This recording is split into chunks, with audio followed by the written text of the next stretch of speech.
Praise Lord. Hallelujah. ദൈവത്തിൻ്റെ അതിപരിശുദ്ധമായ നാമം വാഴ്ത്തപ്പെടുമാറാകട്ടെ. സന്നിഹിതരായിരിക്കുന്ന എല്ലാവർക്കും യേശുക്രിസ്തുവിൻ്റെ നാമത്തിൽ സ്നേഹവന്ദനത്തെ അറിയിക്കുന്നു. വീണ്ടും ഇങ്ങനെ ആയിരിക്കാൻ ദൈവം ഒരുക്കിയ എല്ലാ മുഖാന്തരങ്ങൾക്കായി സ്തോത്രം ചെയ്യുകയും ദൈവത്തെ സ്തുതിക്കുകയും ചെയ്യുന്നു. വെളിപ്പാട് പുസ്തകമാണ് നാം ചിന്തിച്ചുകൊണ്ടിരിക്കുന്നത്. ചില ദിവസങ്ങളിലെ വെളിപ്പാട് പുസ്തകത്തിൻ്റെ ഇത് ലൈവ് ചെയ്യുവാൻ കഴിഞ്ഞില്ല.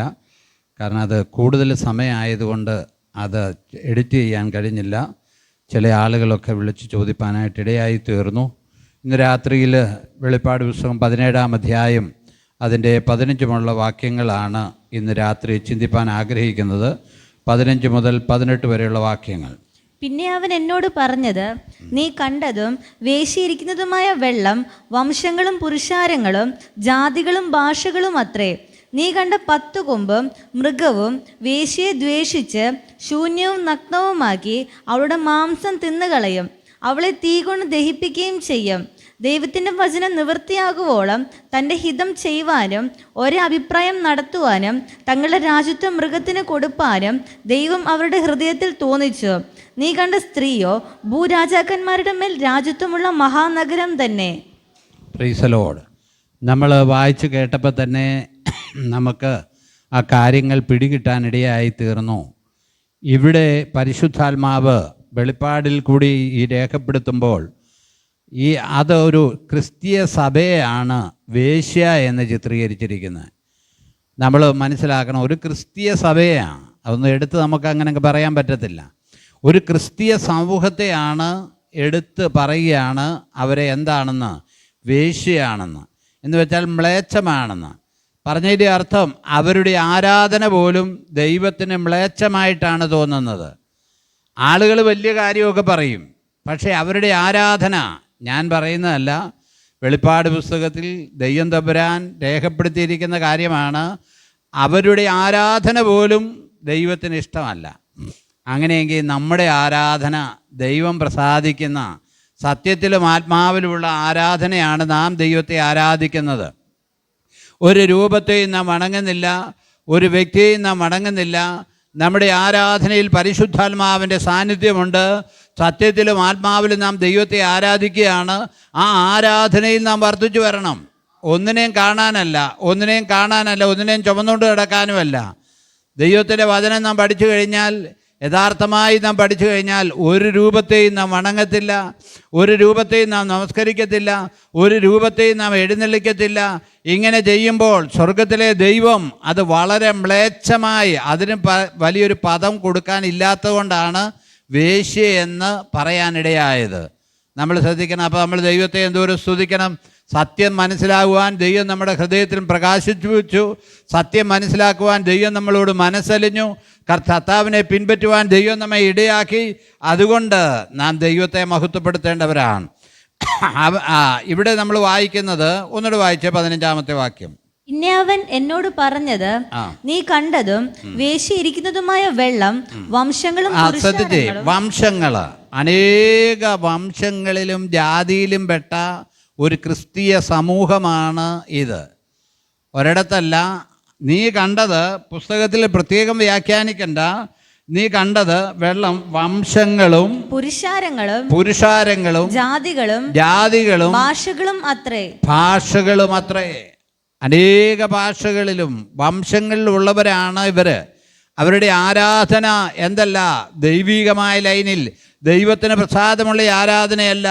കയീൻ്റെയും ഹാബേലിൻ്റെയും ആരാധന പോലെ.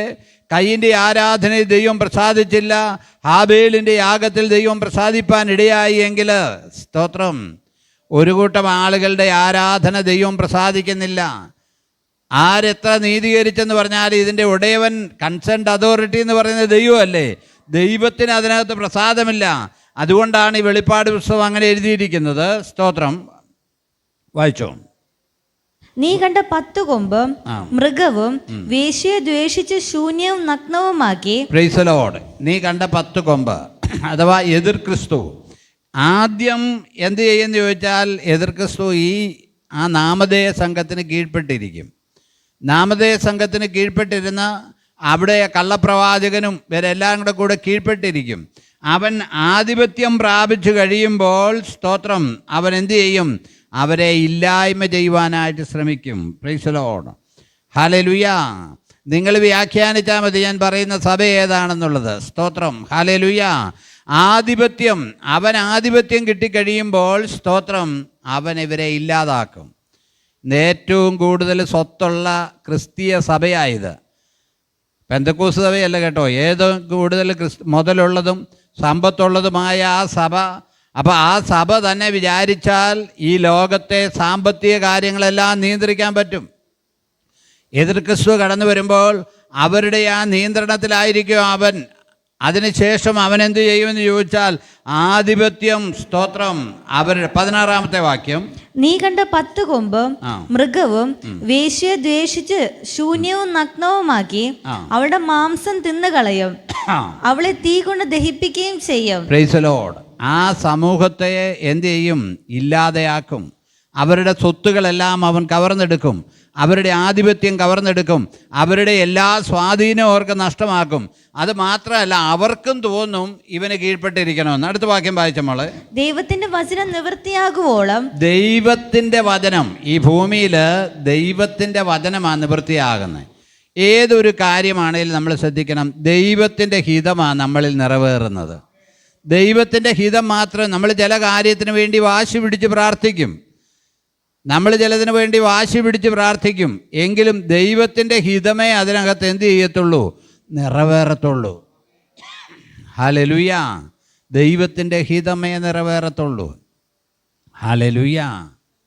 സ്തോത്രം. നമ്മൾ ശ്രദ്ധിക്കേണ്ട കാര്യം, ഇന്ന് ഭൂമിയുടെ വിലയെല്ലാം കുറഞ്ഞുകൊണ്ടിരിക്കുക. അനേക വീടുകൾ കൊടുക്കാൻ കിടക്കുക. ഹല്ലേലൂയ. അനേക വീടുകൾ.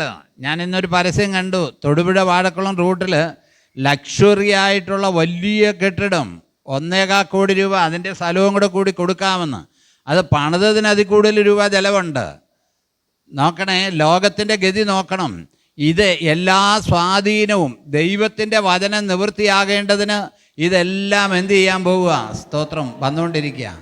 അവസാന നാളിലേക്ക് വരുമ്പോൾ പൊന്നിനും വെള്ളിക്കും ഒന്നും വിലയില്ലാതെ വരും. ഹല്ലേലൂയ. നമ്മൾ ശ്രദ്ധിക്കണേ, പൊന്നിനും വെള്ളിക്കും പലരും മേടിച്ച വസ്തുക്കളൊന്നും ഇപ്പം ആ മേടിച്ച കൊടുത്ത വിലയ്ക്ക് പോലും വിൽക്കാൻ പറ്റുന്നില്ല. അനേക ആളുകൾ ആപ്പിലായിരിക്കുക. സ്തോത്രം. കാരണം ദൈവത്തിൻ്റെ ഹിതമാണ് ഇനി നിറവേറാൻ പോകുന്നത്. സ്തോത്രം. ഹല്ലേലൂയ. ദൈവത്തിൻ്റെ ഹിതം ഈ ഭൂമിയിൽ നിറവേറാൻ പോവുക. സ്തോത്രം. നമ്മൾ ഇത് വായിച്ചമോളെ, അത് തന്നെ. ദൈവത്തിന്റെ വചനം നിവൃത്തിയാകുവോളം തന്റെ ഹിതം ചെയ്യുവാനും ഒരേ അഭിപ്രായം നടത്തുവാനും തങ്ങളുടെ രാജ്യത്വം മൃഗത്തിന് കൊടുപ്പാനും ദൈവം അവരുടെ ഹൃദയത്തിൽ തോന്നിച്ചെന്ന്. ആരുടെ ഹൃദയത്തിലാണ്? ഈ സമൂഹത്തിന്റെ ഹൃദയത്തിൽ ആധിപത്യം എല്ലാം എതിർ ക്രിസ്തുവിനെ ഏൽപ്പിക്കാൻ അവരുടെ ഹൃദയത്തിൽ തോന്നിപ്പിച്ചു. സ്തോത്രം. ഹല്ലേലൂയ. സ്തോത്രം. നമ്മൾ 1 ദിനവൃത്താന്തം 21-ാം അധ്യായം അതിൻ്റെ 1-ാമത്തെ വാക്യം വായിക്കുമ്പോൾ, സ്തോത്രം, അവിടെ ഇങ്ങനെയാണ് എഴുതിയിരിക്കുന്നത്, അനന്തരം സാത്താൻ ഇസ്രായേലിന് വിരോധമായി എഴുന്നേറ്റ് ഇസ്രായേലിനെ എണ്ണുവാൻ ദാവീദിന് തോന്നിച്ചു. നിങ്ങൾ ആലോചിച്ച് നോക്കി, ഈ ചില തോന്നലുകൾ വരുമ്പം അത് ദൈവിക തോന്നലാണോ സാത്താന്യ തോന്നലാണോ എന്ന് ചിന്തിക്കണം. ദൈവിക തോന്നലാണോ സാത്താന്യ തോന്നലാണോ എന്ന് ചിന്തിക്കണം. ഹല്ലേലൂയ. ഹല്ലേലൂയ. നമ്മൾ ശ്രദ്ധിക്കണമേ, ദൈവിക ഇതാണോ? നമുക്ക് പരസ്യമായി പറയാൻ കൊള്ളത്തില്ല. കഴിഞ്ഞ ദിവസം തിരുവനന്തപുരത്ത് ഒരു മോൻ അപ്പനെ വെട്ടിക്കൊന്നു. 70 വയസ്സുള്ള അപ്പനെ വെട്ടിക്കൊന്നു. എന്താ കാരണമെന്ന് ചോദിച്ചു കഴിഞ്ഞാൽ, സ്തോത്രം, അവന് മെഡിസിന് പഠിക്കാൻ ചൈനയിൽ പോയി. പക്ഷേ അവനത് പഠിച്ച് പൂർത്തീകരിച്ചു. പക്ഷേ സർട്ടിഫിക്കറ്റ് കിട്ടിയില്ല. പിന്നെ അപ്പനോട് ഇവിടെ സിനിമയുടെ ഏതാണ്ട് പഠിക്കാൻ വേണ്ടി കാശ് ചോദിച്ചു. ആദ്യം അദ്ദേഹം വിട്ടു, പിന്നെയും പൈസ ചോദിച്ചിട്ട് കൊടുത്തില്ല. പക്ഷേ നാളുകളായിട്ട് ഈ മുകളിലത്തെ നിലയിലോട്ട് കയറാൻ പോലും അപ്പനെയും അമ്മയും അവൻ അനുവദിച്ചില്ല. അവൻ എറണാകുളത്തുള്ളൊരു സാത്താന്യ സഭയുടെ അംഗമായിരുന്നെന്നാണ് പറയുന്നത്. ആ സാത്താന്യ സഭയുടെ, നിങ്ങൾ നോക്കണേ, ഒരു ദൈവദാസൻ്റെ മോനാണെന്നാണ് പറയുന്നത്. സ്തോത്രം. കാലം എവിടെ എത്തി നിൽക്കുന്നെന്നുണ്ടോ? പിശാച് തോന്നിപ്പിച്ചു. ഇപ്പം ന്യൂ ജനറേഷൻ സഭക്കാരെല്ലാം കൂടെ അവരെ എടുത്തിട്ട് അലക്കിക്കൊണ്ടിരിക്കുക. കാരണം എന്നാന്ന് ചോദിച്ചാൽ, ഞങ്ങളുടെ സഭയിലായിരുന്നേ നടക്കുകയില്ലായിരുന്നെന്ന്.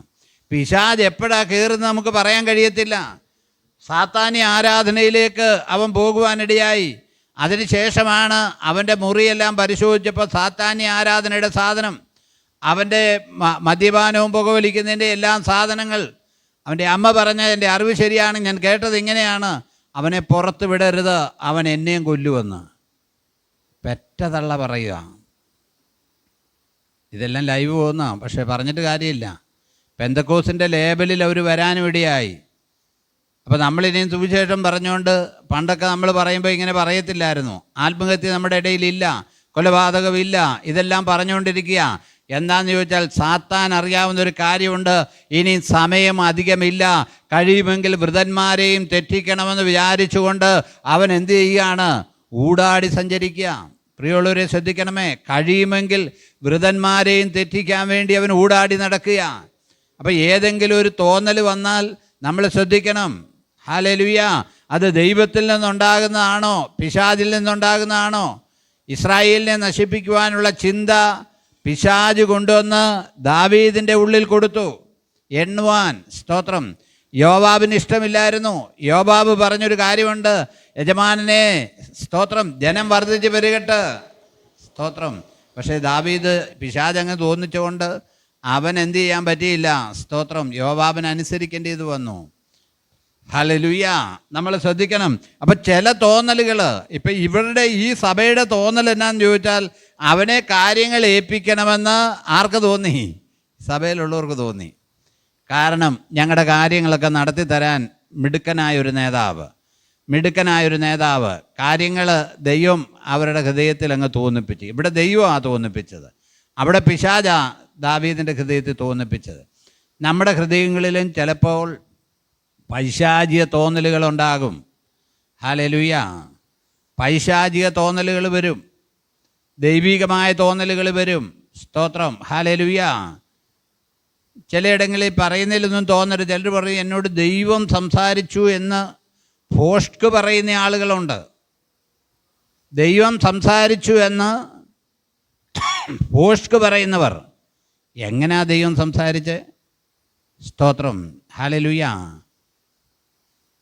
എനിക്ക് അതങ്ങോട്ട് വിശ്വസിക്കാൻ പറ്റാത്ത കാര്യമുണ്ട്. ചില കാര്യങ്ങൾ, എല്ലാവരുടെയും കാര്യമല്ല. ദൈവം എങ്ങനെ സംസാരിച്ച്? ദൈവം സംസാരിക്കുന്നവൻ വിശുദ്ധിയും വേർപാടും ദൈവവചനത്തിന് വിശ്വസ്തന്മാരോടെ ദൈവം സംസാരിക്കത്തുള്ളൂ. അല്ലാത്തവരോട് സംസാരിക്കുമോ? ദൈവവചനത്തിൽ കൂടെ ദൈവം സംസാരിക്കും, സ്വപ്നത്തിൽ കൂടെ ദൈവം സംസാരിക്കും, സ്വപ്നത്തിൽ കൂടെ ദൈവം നമ്മളോട് സംസാരിക്കും, സംഭവങ്ങളിൽ കൂടെ നമ്മളോട് സംസാരിക്കും. നാം ചിലത് പഠിക്കാൻ വേണ്ടി സംഭവങ്ങളിൽ കൂടെ നമ്മളോട് എന്ത് ചെയ്യും? ദൈവം സംസാരിക്കും.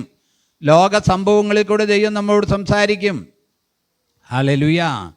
ദൈവമക്കളെ ശ്രദ്ധിക്കണമേ, ലോക സംഭവങ്ങളിൽ കൂടെ പോലും ദൈവം നമ്മളോട് സംസാരിക്കും. ഹല്ലേലൂയ. സ്തോത്രം. അപ്പോൾ ഇവിടെ ഇപ്പം ദാവീദിൻ്റെ ചിന്ത എന്താ? ഞാൻ ചെയ്യുന്നത് ശരിയാണെന്നല്ലേ അവൻ്റെ ചിന്ത. Price the lord. ഹല്ലേലൂയ. ദാവീദിൻ്റെ ചിന്ത ഇപ്പം എന്താണെന്ന് ചോദിച്ചാൽ, ഞാൻ ചെയ്യുന്ന കാര്യം ശരിയാ. നമുക്കും ചില ചിന്ത തോന്നും നമ്മൾ ചെയ്യുന്നത് ശരിയാണ്. അത് ദൈവീകം അല്ലെങ്കിൽ നമ്മളെ നശിപ്പിക്കാൻ വേണ്ടിയാണ് ആ ചിന്ത വരുന്നത്. അത് നമ്മൾ മനസ്സിലാക്കണം. നമ്മളെ നശിപ്പിക്കാൻ വേണ്ടിയാണ് ആ ചിന്ത വരുന്നത്. ഹല്ലേലൂയ. നമ്മൾ ശ്രദ്ധിക്കണമേ. സ്തോത്രം. ഹല്ലേലൂയ. ഇവിടെ ഇവരെ നശിപ്പിക്കേണ്ടതിന് ദൈവം അവരുടെ ഹൃദയത്തിൽ എന്ത് ചെയ്തു? തോന്നിച്ചു. ദാവീദിനും അങ്ങനെ തന്നെയാണ് തോന്നിയത്. സ്തോത്രം. 17:18 വായിച്ച മോളെ. നീ കണ്ട സ്ത്രീയോ ഭൂരാജാക്കന്മാരുടെ മേൽ രാജ്യത്വമുള്ള മഹാനഗരം തന്നെ. നീ കണ്ട സ്ത്രീ അതേതാണ്? സ്തോത്രം. ആ സഭയാണ്. സ്തോത്രം. ഹല്ലേലൂയ. ഭൂരാജാക്കന്മാരുടെ മേൽ രാജ്യത്വമുള്ള മഹാനഗരം തന്നെ. മഹാനഗരമാണ്. ഭൂരാജാക്കളുടെ മേൽ അധികാരമുള്ള നഗരം. ഹല്ലേലൂയ. ശരിക്കും പഠിച്ചു കഴിഞ്ഞാൽ നമുക്കറിയാം ഇത് റോമ നഗരമാണെന്നറിയാം. സ്തോത്രം. ഭൂരാജാക്കന്മാരുടെ മേൽ എന്തുണ്ട്? അവർക്ക് അധികാരമുണ്ട്. സ്തോത്രം. ഹല്ലേലൂയ. താഴോട്ട് വായിച്ച്. അനന്തരം ഞാൻ വലിയ അധികാരമുള്ള മറ്റൊരു ദൂതൻ. സ്തോത്രം. ഹല്ലേലൂയ. 17-ാം അധ്യായം അവസാനിക്കുക. സ്തോത്രം. ഹല്ലേലൂയ. ഇതിൽ കൂടുതൽ എനിക്ക് തുറന്നു പറയാൻ കഴിയത്തില്ല. സ്തോത്രം. പ്രിയമുള്ളവരെ, നമ്മൾ ശ്രദ്ധിക്കണം. എവിടെ എത്തിയിരിക്കുന്നു? സകല വിഗ്രഹാരാധനയും ദൈവത്തിൻ്റെ മുമ്പിൽ മ്ലേച്ഛതയാണ്. ഹല്ലേലൂയ. ഏത് ക്രിസ്തീയ സമൂഹമാണെങ്കിലും ദൈവത്തെ ആരാധിക്കാൻ സത്യത്തിലും ആത്മാവിലും ആരാധിക്കുകയാണ് ക്രിസ്തീയ സമൂഹത്തിൻ്റെ ദൗത്യം. അതിനെതിരായി സ്തോത്രം ഹല്ലേലൂയ ആദിമ നൂറ്റാണ്ടിലെ അപ്പോസ്തലന്മാരാരെങ്കിലും ഈ രീതിയിൽ ആരാധിച്ചതായിട്ട് നമ്മൾ കണ്ടിട്ടുണ്ടോ? അവർ വീടുകളിൽ ആരാധിക്കുകയും അപ്പം നുറുക്കുകയും പ്രാർത്ഥന കഴിക്കുകയും പോകുകയാണ്. വേറെ ഉള്ള കാര്യങ്ങളൊന്നും അവരുടെ ജീവിതത്തിൽ ഇല്ല. ഇടക്കാലം കൊണ്ട് കയറി വന്നതാണ് ഈ മ്ലേച്ഛതകൾ മുഴുവനും. അതുകൊണ്ട് ഇന്ന് രാത്രിയിൽ എന്നെ കേൾക്കുന്ന പ്രിയമുള്ളവരെ ശ്രദ്ധിക്കണമേ. വളരെ വ്യക്തമായിട്ട് സ്തോത്രം നമ്മൾ മനസ്സിലാക്കണം. ആവർത്തന പുസ്തകം 4-ാം അധ്യായം 18 വാക്യങ്ങളാണെന്ന് തോന്നുന്നു. അവിടെ ഇങ്ങനെ എഴുതിയിരിക്കുകയാണ്, ഹോരേബിൽ വെച്ച് ദൈവം നിങ്ങളോട് ഇടപെടുമ്പോൾ നിങ്ങൾ രൂപമൊന്നും എന്ത് ചെയ്തില്ല, കണ്ടില്ലല്ലോ. രൂപമൊന്നും കണ്ടില്ലല്ലോ. കിട്ടിയ നമ്മളെ വാക്യം. ഭൂമിയിലുള്ള യാതൊരു ഇഴജാതിയുടെ അതിൻ്റെ മുകളിൽ നിന്ന് വായിച്ചോ. നിങ്ങൾ നന്നായി സൂക്ഷിച്ചു. ഏതാ വാക്യം? എത്ര? 15. ആവർത്തനം പുസ്തകം 4-ാം അധ്യായം 15-ാമത്തെ വാക്യത്തിൽ പറയുകയാണ്, നിങ്ങൾ നന്നായി സൂക്ഷിക്കണം. ജനത്തോട് പറയുക, നിങ്ങൾ നന്നായി സൂക്ഷിക്കണം. യഹോവ ഹോരേബിൽ തീയുടെ നടുവിൽ നിന്ന് നിങ്ങളോട് അരുളി ചെയ്ത നാളിൽ നിങ്ങൾ രൂപമൊന്നും കണ്ടില്ലല്ലോ. പിന്നെ ഈ രൂപം എവിടുന്ന് വന്നതാ? ഈ മ്ലേച്ഛത, മഹാവേശ്യയുടെ മ്ലേച്ഛതയാണ് ഈ രൂപമെല്ലാം വരാൻ കാരണം. നിങ്ങൾ രൂപമൊന്നും കണ്ടില്ലല്ലോ. അതുകൊണ്ട് നിങ്ങൾ ആണിന്റെ എങ്കിലും പെണ്ണിന്റെ എങ്കിലും സാദൃശ്യമോ നിങ്ങൾ ആണിന്റെ എങ്കിലോ പെണ്ണിന്റെ എങ്കിലോ സാദൃശ്യം ഭൂമിയിലുള്ള യാതൊരു വളരെ ശ്രദ്ധിക്കണേ. ഈയിടെ യൂട്യൂബിലും ഫേസ്ബുക്കിലും ഒക്കെ നമ്മൾ ചിലർ ശ്രദ്ധിച്ചു, കുർബാനയ്ക്കിടയിൽ കന്യാമറിയാം അവിടെ പ്രത്യക്ഷമായെന്ന്. കുർബാനയ്ക്കിടയിൽ കന്യാമറിയാം പ്രത്യക്ഷമായെന്നും പറഞ്ഞ ആളുകൾ അതെല്ലാം എടുത്തിടുക. ഇതാണ് മനുഷ്യനെ വഞ്ചിക്കുന്ന കാര്യം.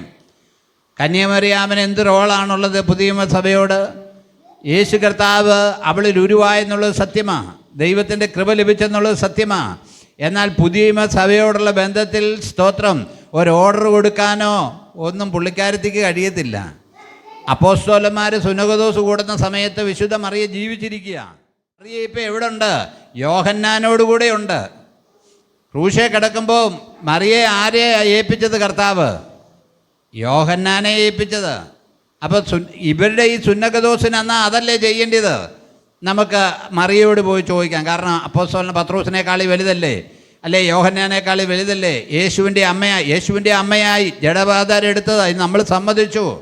പക്ഷേ ഈ ആലോചനയ്ക്കൊന്നും കന്യാമറിയാമനൊരു അധികാരവും ഇല്ല കേട്ടോ. സ്തോത്രം. മർമ്മം. നമ്മൾ കന്യാമറിയാമനെതിരല്ല, നമ്മൾ കന്യാമറിയാമിനെ വിശ്വസിക്കുന്നുണ്ട്. കർത്താവിൻ്റെ കൃപ ലഭിച്ചവളാണെന്ന് വിശ്വസിക്കുന്നു. യഹോവയുടെ ദൈവത്തിൻ്റെ കൃപ ലഭിച്ചവളാണ്, ദൈവത്താൽ അനുഗ്രഹിക്കപ്പെട്ടവളാണ് എന്ന് നമ്മൾ ചിന്തിക്കുക. കന്യാമറിയാം ഉടലോടിയൊന്നും സ്വർഗത്തിലേക്ക് പോയില്ല. അത് ചില സമൂഹം പഠിപ്പിക്കുന്നതാണ്. അങ്ങനെ പോകാൻ കഴിയത്തില്ല. അങ്ങനെ പോകണമെങ്കിൽ ദൈവം തരാൻ പുസ്തകത്തിൽ രേഖപ്പെടുത്തിയേനും.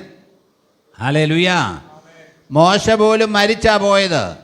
നമുക്കറിയാം 2 പേരാണ് പിന്നെ പോയത്. ആരാണ്? ഹാനോക്ക് ദൈവത്തോടു കൂടെ നടന്നു, ദൈവം അവനെ എടുത്തുകൊണ്ടതിനാൽ കാണാതെയായി. ഏലിയാവ് ചുഴലിക്കാറ്റിൽ സ്തോത്രം സ്വർഗത്തിലേക്ക് എടുക്കപ്പെട്ടു. ഇവർ 2 പേരേ പോയിട്ടുള്ളൂ. പക്ഷേ ഇനിയും പോയെന്ന് പഠിപ്പിക്കുന്ന ഈ വിദ്യാഭ്യാസമുള്ള ആളുകൾ ഏത് തെളിവിലാ, എന്തർത്ഥത്തിലാണ് പറയുന്നതെന്ന് മനസ്സിലാകുന്നില്ല. അർത്ഥം എന്താ? കാശുണ്ടാക്കാൻ വേണ്ടി, ഭണ്ണാരം വെക്കാൻ വേണ്ടിയുള്ള മാത്രം, അല്ലാതെ വേറെ ഒരു കാര്യവും ഇല്ല. സ്തോത്രം.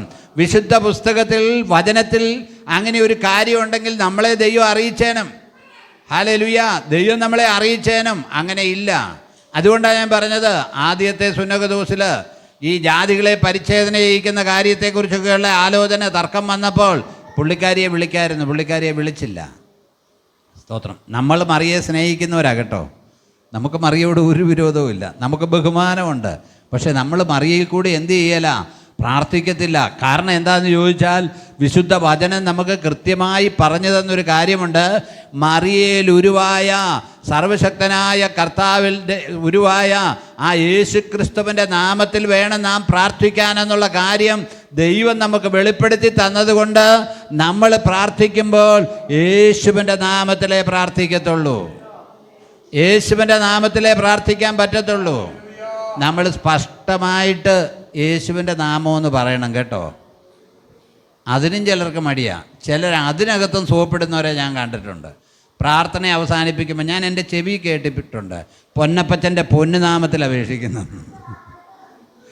പൊന്നപ്പച്ചൻ്റെ പൊന്നുനാമത്തിൽ അതും കർത്താവിനെയും സോപ്പിടുക. ഏതാ ഈ പൊന്നപ്പച്ചൻ? പ്രിയമുള്ളവർ, കർത്താവ് പറഞ്ഞു അത് പൊന്നപ്പച്ചൻ അമ്മയുടെ അപ്പനാണെന്നോ അപ്പൻ്റെ അപ്പനാണോ. ചിലർക്ക് ഇത് നന്നായി എന്തെങ്കിലും മേടിച്ചു കൊടുക്കുന്നവരാ പൊന്നപ്പച്ചൻ, അപ്പൻ്റെ അപ്പനും അമ്മയുടെ അപ്പനും. അപ്പോൾ പ്രൈസ് ദി ലോർഡ്, സ്തോത്രം. അതും പിശാചിൻ്റെ ഒരു കളിയാണ്. കർത്താവ് സ്പഷ്ടമായി പറഞ്ഞു, യേശുവിൻ്റെ നാമത്തിൽ സ്വർലോകരുടെയും ഭൂലോകരുടെയും അധോലോകരുടെയും എല്ലാ മുഴങ്കാൽ എന്ത് ചെയ്യും? മടങ്ങും. യേശുവിൻ്റെ നാമത്തിൽ മടങ്ങും.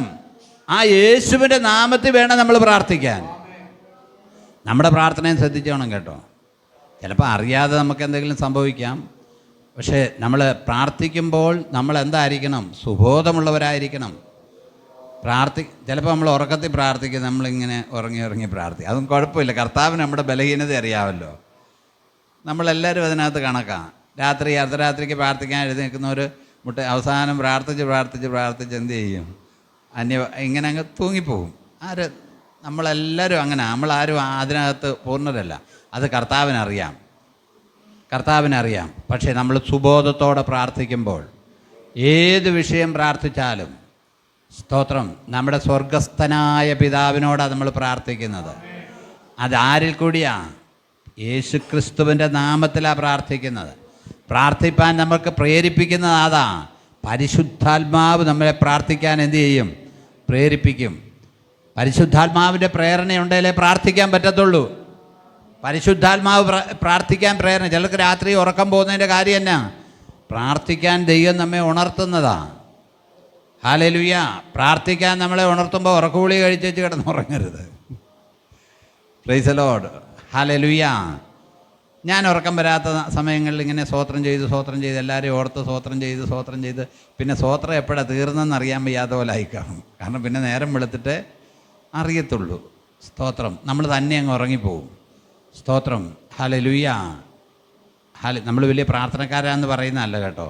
പക്ഷെ പ്രാർത്ഥിക്കിൻ്റെ നാമം, സ്തോത്രം, യേശുവിൻ്റെ നാമമാണ്. അതിനിപ്പുറയിലോട്ട് വരുന്നതെല്ലാമായി മ്ലേച്ഛത. അതിനാണ് വചനം ഇങ്ങനെ പറഞ്ഞ വേശ്യയെന്ന് വരെ അല്ലാതെ പറയാതെ അത്രയും തരം താണ് പറയണമെങ്കിൽ പരിശുദ്ധാത്മാവ് എന്ത് സങ്കടത്തോടെ ആ കാര്യം പറയുന്നത്. ഹല്ലേലൂയ. യേശുവിനെ ഉയർത്തെഴുന്നേറ്റ കർത്താവിനെ, സ്തോത്രം, രൂപം വെളിപ്പാടിലൊന്ന് പറഞ്ഞിട്ടുണ്ട് കണ്ടത്. അവൻ്റെ കണ്ണ് അഗ്നിജാല, കാല് എങ്ങനെ ഒലയിൽ ചുട്ടുപഴുപ്പിച്ച വെള്ളോടിന് സദൃശം. ഹല്ലേലൂയ. അവൻ്റെ ശബ്ദം പെരുവെള്ളത്തിൻ്റെ ഇരച്ചിൽ പോലെയുള്ള ശബ്ദം.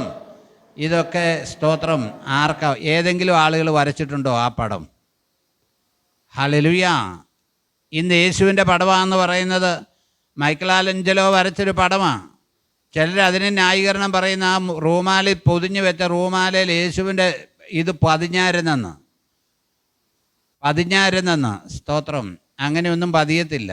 കാരണം എങ്ങനെയാ? സ്തോത്രം, സുഗന്ധദ്രവ്യമിട്ടാണ് യേശുവിനെ എന്ത് ചെയ്തത്? അടക്കിയത്. സ്തോത്രം. ഹല്ലേലൂയ. സുഗന്ധദ്രവ്യമിട്ട് ചുറ്റി, വെറുതെ പുതപ്പിക്കുമല്ലായിരുന്നു, ചുറ്റി, സ്തോത്രം, ശീലയിൽ എന്ത് ചെയ്യുക? പൊതിഞ്ഞു. അതാണ് യഹൂദൻ്റെ പാരമ്പര്യം.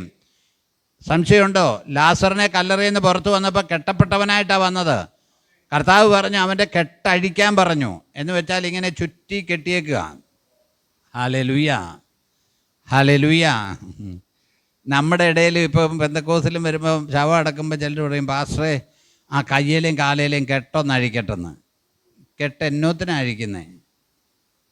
ആളുകളുടെ ചിന്ത എന്നാന്ന് ചോദിച്ചാൽ ഇത് അഴിച്ചില്ലെങ്കിൽ ഉയർക്കാൻ ബുദ്ധിമുട്ടാണ്. ഈ പഴന്തുണി കൊണ്ട് കെട്ടിയേക്കുന്നത് അഴിച്ചില്ലെങ്കിൽ കാല്, സത്യം പറയാം, ഞാനും ഒക്കെ ഇതിനകത്ത് ഇരകളല്ലേ. കാരണം നമ്മൾ ചെല്ലുമ്പോൾ ചിലർക്ക് കെട്ടഴിച്ചേ പറ്റത്തുള്ളൂ. പിന്നെ പെട്ടി ഒഴുങ്ങത്തില്ല, കാലും ഒതുങ്ങത്തില്ല. ചിലർക്ക് ആ കൈയെന്ന് പിടിപ്പിച്ച്, ചിലർ പിന്നെ കെട്ടി എന്നെ കുരിശ് കെട്ടിയാണ് വിടുന്നത്.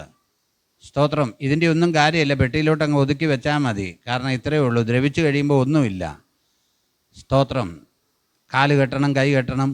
ചിലർക്ക് കെട്ടുമ്പോൾ ഇന്ന ദശയിലോ ഇവിടോട്ട് വേണം വെക്കാൻ, തല അങ്ങോട്ടായിരിക്കണം, ഇങ്ങോട്ടായിരിക്കണം. ഇതിലൊന്നും ഒരു കാര്യവും ഇല്ല കേട്ടോ. ഹല്ലേലൂയ. സത്യം നമ്മൾ മനസ്സിലാക്കണം. കർത്താവ് നമ്മുടെ ഉള്ളത്തിൽ വന്നതാണ്. ഇനിയും സംഭവിക്കാനുള്ള സംഭവം യേശു ക്രിസ്തു മടങ്ങി വരും.